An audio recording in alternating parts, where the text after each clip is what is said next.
Nous attaquons de nouveaux marchés. De quel type de compétences avons-nous vraiment besoin? Je suis bien dans mon entreprise, mais est-ce que j'ai pas intérêt à en changer? Je bouge ou je ne bouge pas? Est-ce qu'il faut que je recrute en externe? Ou alors est-ce qu'on a les compétences nécessaires en interne? Le turnover de nos équipes coûte trop cher. Comment le réduire? Quelles compétences dois-je mettre en avant pour être attractif? L'entreprise n'est pas connue. Alors comment est-ce qu'on fait pour attirer les jeunes talents dont on a besoin? J'ai 2 propositions. Laquelle choisir? Comment évaluer mon avenir chez mon futur employeur? On va connaître de nombreux départs en retraite.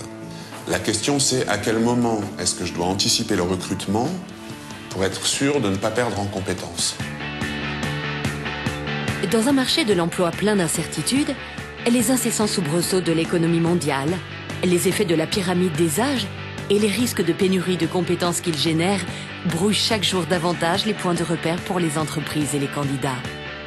Accompagner les entreprises comme les candidats, c'est là toute la vocation des cabinets conseils en recrutement. Mon but, quand je rencontre une entreprise, c'est de comprendre leurs soucis de résultat.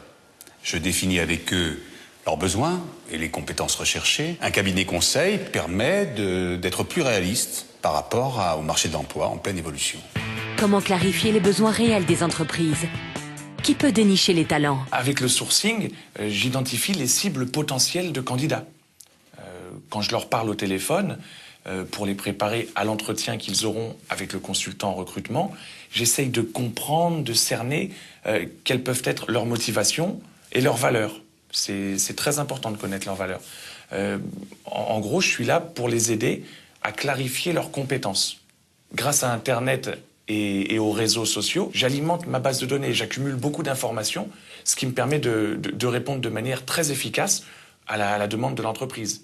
Et tous les moyens sont bons pour arriver à avoir une base de données la plus efficace possible.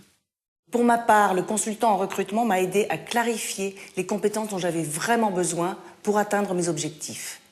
Le fait d'avoir affaire à un conseiller en recrutement, ça permet de mettre les choses à plat et de définir réellement l'environnement dans lequel on souhaite évoluer. J'ai pu prendre du recul et de la hauteur par rapport au poste. Ce qui me plaît dans ce rapport avec les entreprises, c'est de leur faire apprécier plus les compétences des candidats que leur diplôme. Moi, je me sens un peu comme un chasseur. Je suis sur le terrain, je suis à l'affût de toutes les pistes. Et le top pour moi, c'est de dénicher la perle rare. Que ce soit moi qui arrive à mettre la main dessus. Ça, c'est le top, c'est génial. Comment peut-on évaluer et mesurer l'adéquation entre le candidat et l'entreprise? Dans un premier temps, identifier les objectifs des entreprises, comprendre les motivations et les compétences des candidats. C'est comme ça que l'on arrive à évaluer leurs chances de fonctionner ensemble. Notre but est de comprendre les valeurs d'un candidat, ce qui le motive et son potentiel d'évolution, afin de voir dans quel contexte il va s'épanouir. Il suffit alors de donner aux candidats, comme aux entreprises, les moyens de comprendre leur avenir commun. Le recrutement, c'est quelque chose de très important. Je dirais même essentiel. Malheureusement, on n'a pas toujours le temps de s'en occuper comme on devrait et on le fait souvent dans l'urgence. Alors, passer par un cabinet conseil, ça permet d'avoir quelqu'un qui nous connaît, qui connaît nos besoins et surtout qui nous permet d'approfondir nos vraies attentes. Ça m'a permis de me préparer à ma première rencontre avec mon futur employeur. J'y suis allée plus sereinement, j'ai pu mieux comprendre l'entreprise. En gros, je me suis sentie accompagnée. Déceler le potentiel d'un candidat, c'est pouvoir lui proposer une sorte de nouvelle vie dans une entreprise à laquelle parfois il n'aurait même pas songé. On lui fait découvrir ce qu'il pourrait faire grâce à ses qualités. Être présent durant l'intégration, est-ce utile? Lorsqu'un des candidats que l'on a repéré intègre une entreprise, on le suit tout au long de sa période d'essai, et même plus. Le consultant est un facilitateur dans les rapports que le candidat a avec l'entreprise. Au contact des entreprises, on apprend à les connaître, savoir comment elles fonctionnent. Cela nous permet de pouvoir les conseiller pour l'accueil et l'évolution de nouveaux collaborateurs.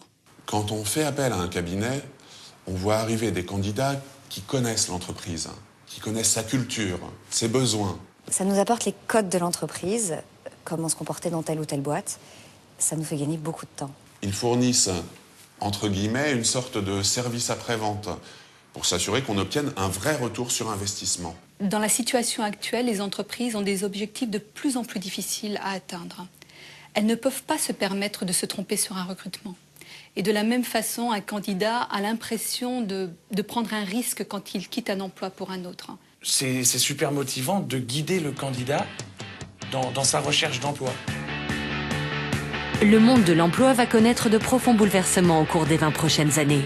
La rareté des compétences, leur éparpillement à travers le monde, les mutations des processus de travail et organisation exigent une qualité de professionnel capable de suivre et d'anticiper au quotidien les tendances souvent contradictoires auxquelles les acteurs de l'emploi sont soumis.